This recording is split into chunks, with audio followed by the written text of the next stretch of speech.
Salmo 47, título: Ao mestre de canto. Muitos cânticos foram dedicados a este líder do coro, mas ele não foi sobrecarregado por isso. O serviço de Deus é tão aprazível que não pode nos exaurir, não pode nos cansar. E sua melhor parte, o cantar de seus louvores. O cantar de seus louvores é tão agradável que nunca será em excesso. Nossos ouvidos se acostumaram ao toque das composições de Davi e estamos moralmente convictos de que o ouvimos neste salmo. Qualquer especialista detectaria aqui o autógrafo do filho de Jessé, ou estamos gradamente equivocados. Charles A. Spurgeon. Alguns aplicaram este salmo à ascensão de Cristo, mas ele fala de sua segunda vinda. O poderoso está assentado pacificamente em seu trono. Somos encaminhados de volta ao Salmo 45. Andrew A. Bonar. Versículo 1. Batei palmas, todos os povos. Os gestos de exaltação mais naturais e animados devem ser usados em vista das vitórias do Senhor e de seu reino universal. Nossa alegria em Deus pode ser demonstrativa e, contudo, Ele não a censurará. A alegria deve estender-se a todas as nações.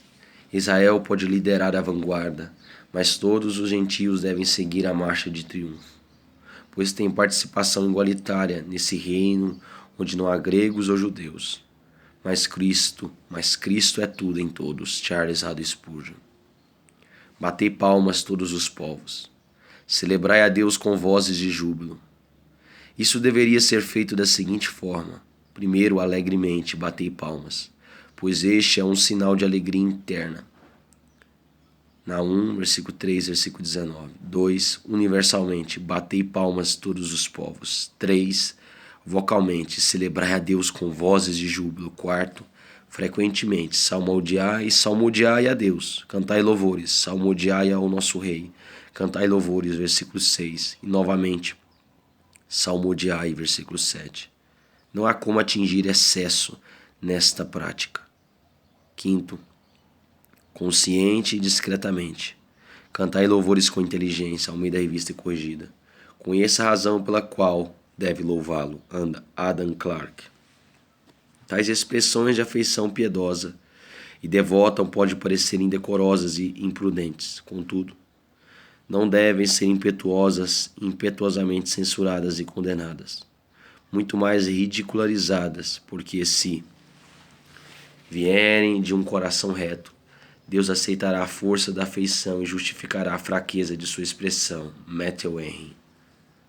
A voz da melodia não deve ser propriamente proferida com a língua, mas com as mãos, ou seja, é por meio de nossas obras e não nossas palavras que Deus deve ser louvado.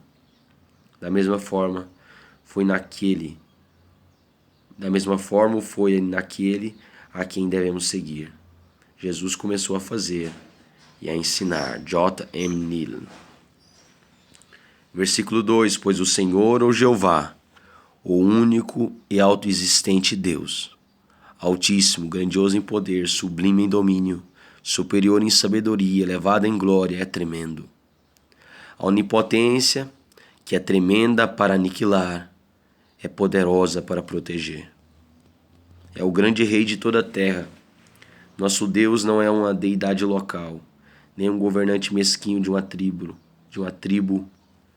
Em majestade infinita, ele governa o domínio mais poderoso, como árbitro absoluto do destino.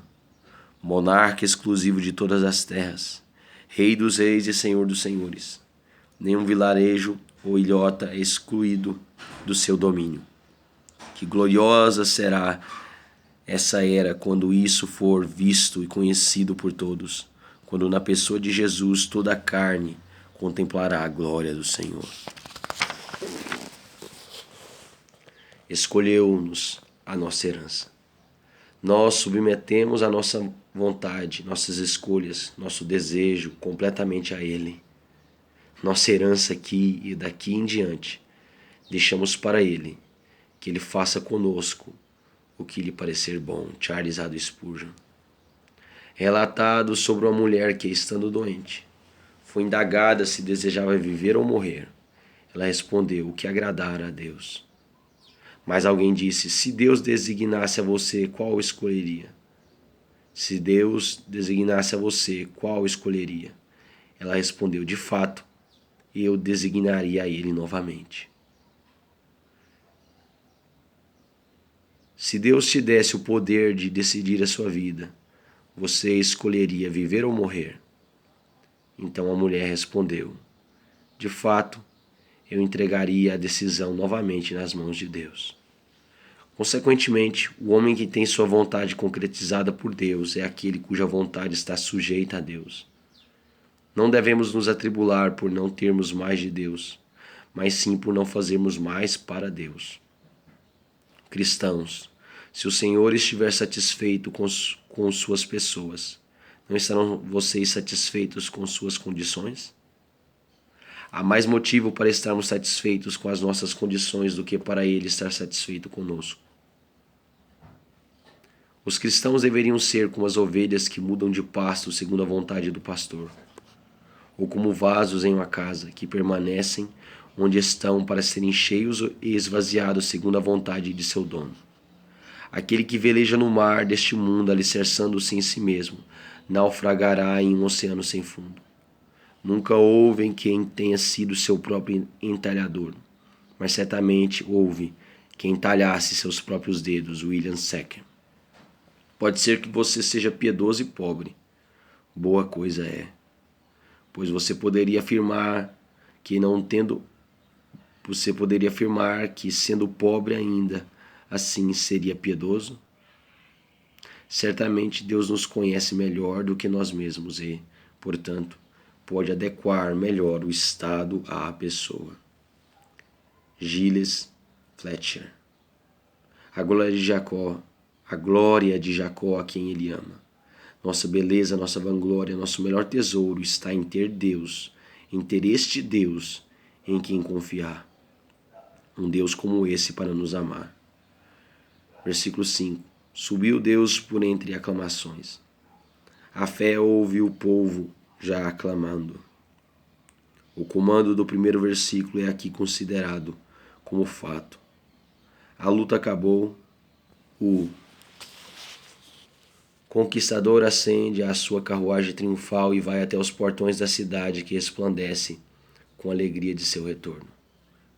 As palavras são plenamente aplicáveis à ascensão do Redentor. Não duvidamos que os anjos e espíritos glorificados o receberam com aclamações. Ele não veio sem cântico. Poderíamos imaginar que ele retornaria em silêncio. O Senhor, ao som de trombeta. Jesus é Jeová. O jubiloso tom da trombeta denota o esplendor do seu triunfo. Versículo 7. Deus é o Rei de toda a terra.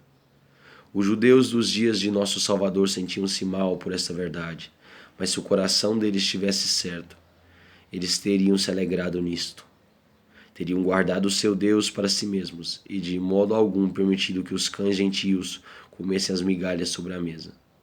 Lamentavelmente, o egoísmo transforma mel em absinto. Cantai louvores com inteligência. Deve ser temido o fato de que alguns, pelo modo desleixado com que produzem ruído ao cantar, fantasiam que qualquer som será adequado. Por outro lado, a grande atenção dada por alguns à simples música, e nisto temos a triste certeza de que o significado não tem efeito sobre eles. Não seria pecado fazer cócegas com sons nos ouvidos dos homens, quando declaramos estar adorando a Deus? O que tem a ver o deleite dos sentidos em pianos, hinos, etc., com a devoção? Os homens não confundem efeitos físicos com impulsos espirituais. Não oferecem a Deus com frequência tons muito mais calculados para o entretenimento humano do que para a aceitação divina. O entendimento iluminado pelo Espírito Santo é plenamente capaz de oferecer o louvor digno. Charles Haddon Spurgeon. se não compreendemos o que cantamos. Pode-se alegar negligência de espírito ou dureza de coração. E isso torna o culto impertinente. Sobre isso, o respeitável Davenant clama: adeus aos berros dos papistas, que cantam em língua desconhecida.